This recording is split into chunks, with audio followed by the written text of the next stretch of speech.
Hey, American contractors, viewers of the American Contractor Show.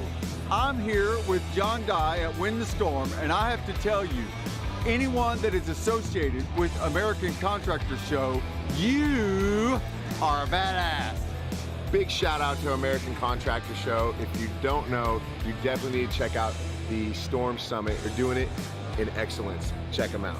Hey, what's up? This is your friend, Francisco Serrano. If you haven't checked it out, American Contractor Show, YouTube channel, Facebook channel, Twitter, Instagram, all the platforms, you need to go them, like them, start learning about your craft.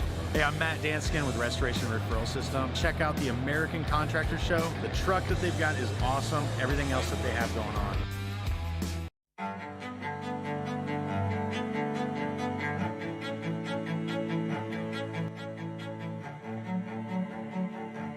This is Larry Bache with the Merlin Law Group, helping policyholders for more than 30 years. If you have a claim or your client has a claim that needs help, please feel free to call the Merlin Law Group because we are the true policyholder advocate.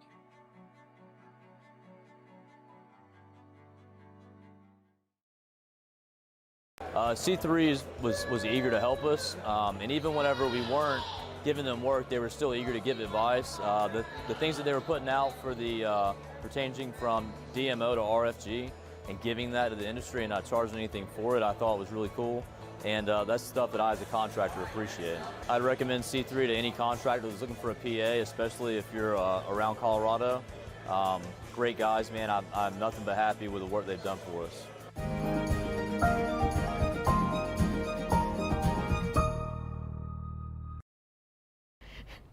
And good afternoon, everyone. Happy Monday. My name is meteorologist Heather Kay, and it's time for our daily hail forecast. We got to thank our sponsors. We have the C3 Group as well as the Merlin Law Group and American Contractors. Thank you guys, as always, for sponsoring our video. So let's jump right into our weather headlines for today. We do have a few areas that we're watching for both hail and wind. It looks like they're going to be pretty marginal though, but we'll take a look at those. And then after today, I mean, there's really not a whole lot to look at, and we'll take a look at why. And then we'll take a glance at the tropics to see if there's anything that we need to keep a close eye on. And before we jump into the forecast, we do have a few events coming up. The first one is actually something that us meteorologists recorded, I think, last week. This is called the 2021 Hurricane Season Roundtable. It's going to be loaded up on YouTube and Facebook on July 20th, which is what, tomorrow? Yes, 20. Yeah, I know what date it is. Yeah. So this will be loaded up tomorrow, Tuesday at 2 p.m. So make sure you take a look at that. We basically just took a look back at last season, what we experienced and what we're thinking is going to be occurring for this upcoming season. So make sure you tune into that. And then we have the NTRCA mini trade show down in Grapevine, Texas. That's going to be on August 4th. So if you are going to that, make sure you swing by and say hi to us. And lastly, this is a really cool thing. This is not until September, but this is called the Thunder Road Race for Recovery. This is down the road from us here, Hail Trace. This is down in Norman, Oklahoma. This will be on September 15th. And basically, we're going to be racing go-karts. I believe you are guaranteed 2 races. There will be food trucks there and a whole bunch of other things. And all of the proceeds for this event will go to roofers in recovery. So basically roofers who are recovering from addictions, alcohol, drugs, whatever. So this is a cool event. So make sure you go and check that out. I believe the link is below in the description. So let's take a look at yesterday's storm reports. Not a very active day. It was pretty quiet overall. We had some scattered reports across parts of the west as well as in the eastern part of the country. We're going to zoom in to the eastern part first. We did have I think an EF0 tornado in Connecticut, and then just scattered reports about both wind and hail along the southeastern coast. So North Carolina, South Carolina, down into southern Georgia and Florida. And then pretty much the same deal in the western part of the U.S. We had some hail and wind hitting parts of Kansas. I think Hayes got some hail as well as Goodland. We do have a 2-star map available for that. And then just some scatter reports here and there elsewhere across the western part of the United States. So here are our totals for yesterday as well as so far for the year, and comparing to this time last year. Yesterday we saw 3 tornado reports. 2 of them were landspouts in Texas.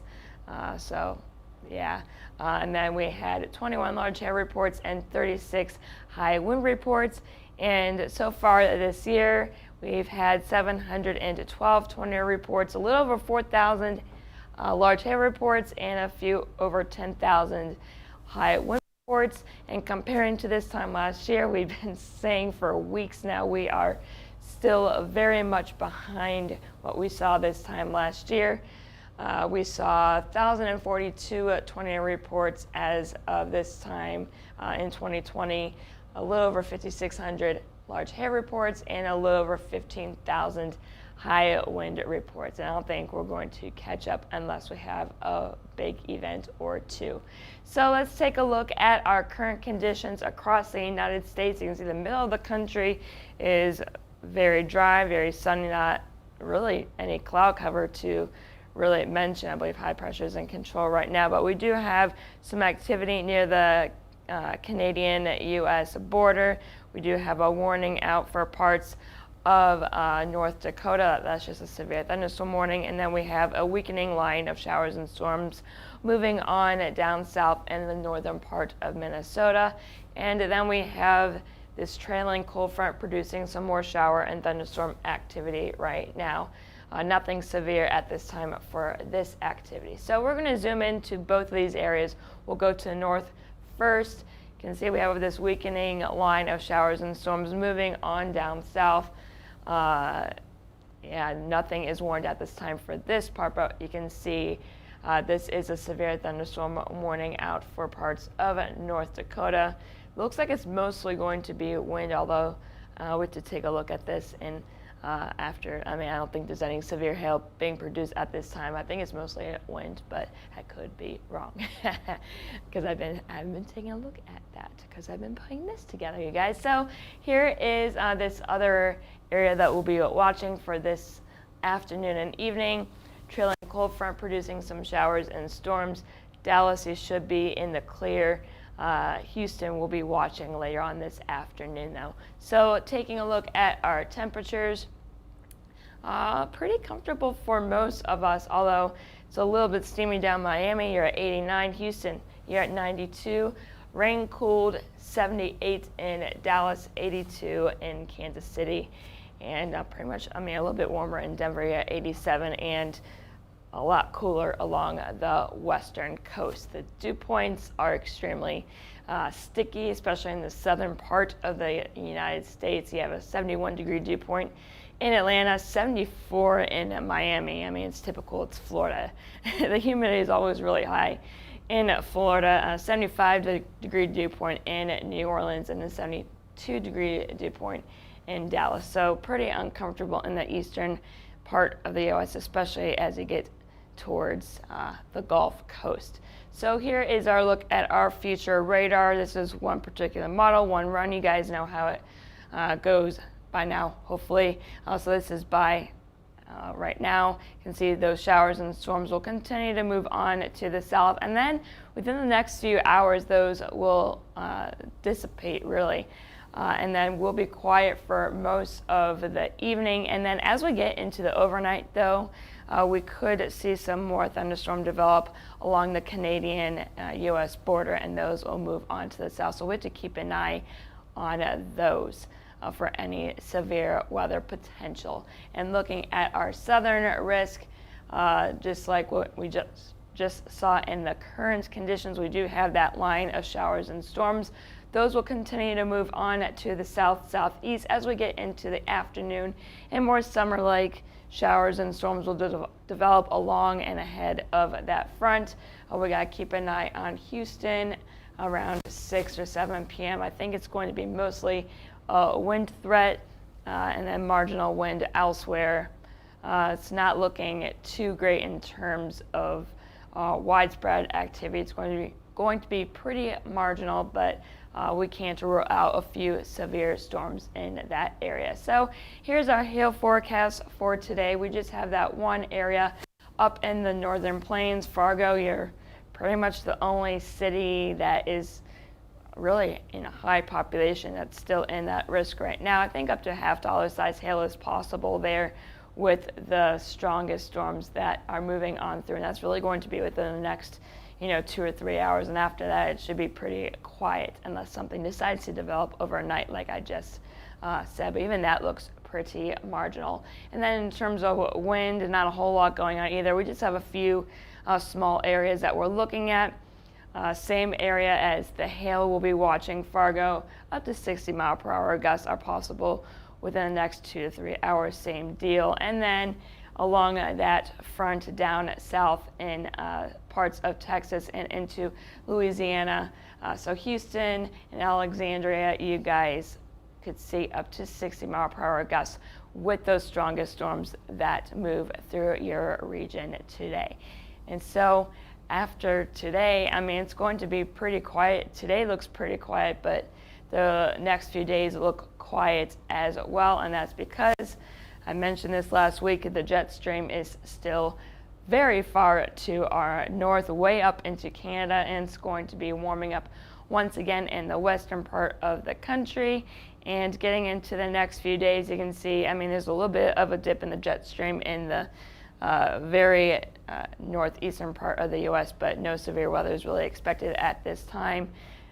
Heat dome continues to build up within the next few days, and really there are no systems that we're going to be watching through really this entire week. I mean, there may be a small risk or two, but as of right now, we're not really expecting a whole lot. So, I mean, that's pretty much what's the word I'm looking for? A spoiler. That's the word I'm looking for tomorrow. We're not expecting any severe weather at this time, so no severe hail and no severe wind. That could change, but as of right now, we're not seeing anything. And let's take a look at the tropics to basically end things off. Nothing is expected within the next few days. So yeah, 0% chance for the next 2 days as well as the next 5. So the tropics at this time remain very quiet. So that's all that I have for you today. Make sure that if you haven't already, you follow us on Twitter, Facebook, Instagram, and or YouTube. And if you have any questions, concerns, or you just want to say hi, you can give us a call at 855-334-4245. You can email us at info@hailtrace.com and check out our website at www.hailtrace.com, where we have more information about us. We have some bios on all of us. We have more information about our products. And yeah, just feel free to reach out, you guys, if you need any help whatsoever. And I am meteorologist Heather Kay. I hope you all have a great rest of your Monday.